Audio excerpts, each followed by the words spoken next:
Hi there, welcome back to another little mini episode of MacGyver's Workshop, and doing little tidbits here and there as we make progress on our house build. And we're getting close here. We're laying flooring right now, and we've got some finish work on the top of the counters and the island that we're doing. We're getting ready to seal it. Did the polishing on it and all yesterday, and then went over it today with the filler stuff, fill up any little air holes or voids and tweaks and things like that. And invariably you get little cracks here and there. So anyway, let's take a walk around and see what we got. Starting with the island, we've got I went ahead and mocked up the faucet there, kind of get an idea of what it's going to look like. And we got the surface of the countertop, or the island, looking really good here.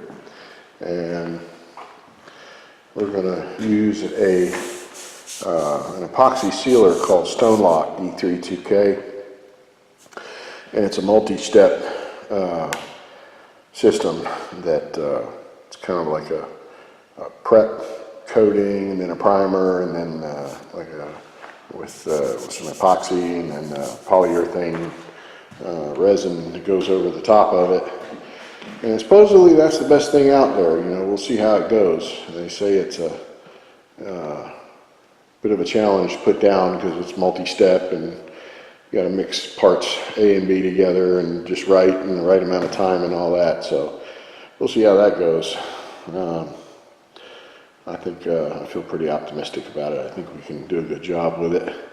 And they say that's the most durable thing out there right now as far as sealing the concrete, because all the other ones, if you spill anything with the acid in it, like wine or Kool-Aid or lemon juice or something like that on the countertop, it'll eat through and soak into the concrete and make a stain. So anyway, we got our other two countertops poured. Those are the ones that are going on each side of the stove.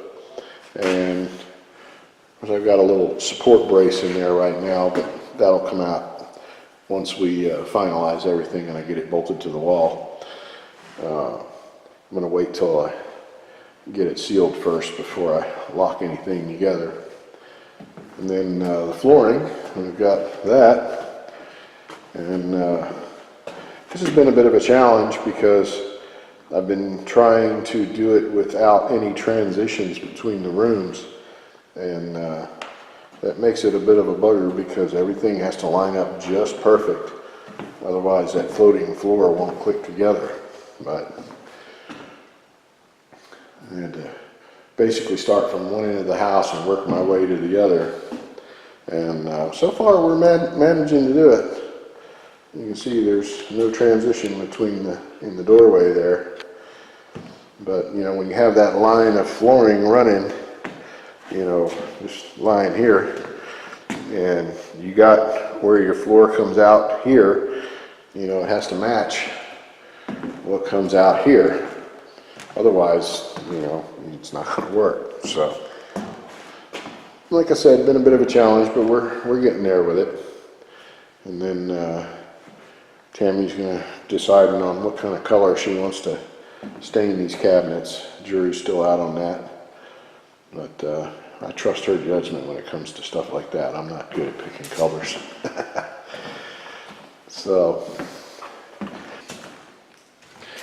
and one other thing we got to do this weekend is we actually got to put one blind in. And I know, it's like, cool story, bro. But the sun goes down on this side of the house and it will shine in there, and it's pretty annoying. So we went ahead and got one blind and put it in there so we can close it off. But these are these are Allen and Roth faux wood blinds, and they say I've heard it from a couple of people now that that these are better than the lower blinds. So they're cordless. There's no pull strings, just a little twisty rod there to open and close them for the block the sun. And pretty nice little blinds. And I got them, since we used a standard window, we were able to get a standard size. They don't have to be cut, so they fit nice and snug in there, and they look good. So really happy with them.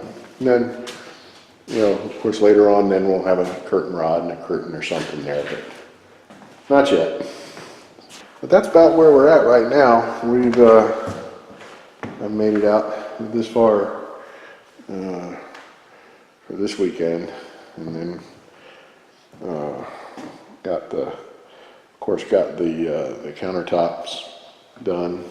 That was a good bit of work there, polishing that. Plus we had a bunch of stuff we had to do there's a punch list from the electrical inspector for our final electrical inspection.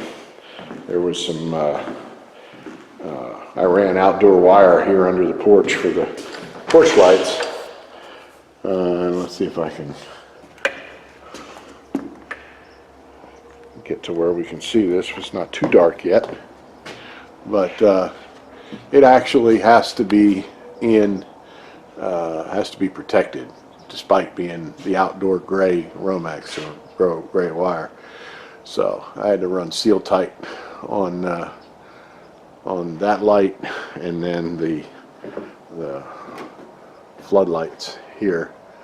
So I had to run that all in seal tight because we don't have a ceiling on the porch, so we're going to wait on that until later, money wise. So I had to do that front and back, and then had to put one different breaker in, and then I was basically a dumbass. I left two of the outlets off the circuit in the utility room. So he's like, hey, these outlets don't work. So needless to say, that was embarrassing. Took a few clicks off my man card, but hey, at least it was nothing serious. So anyway, really that's about it. And next Friday I'll get him to come back out and re-inspect, and we'll be all done and with all the electrical stuff. And then we'll just hustle up on the rest of this flooring and get it done, and we'll be ready for our final inspection and certificate of occupancy, hopefully. So stay tuned.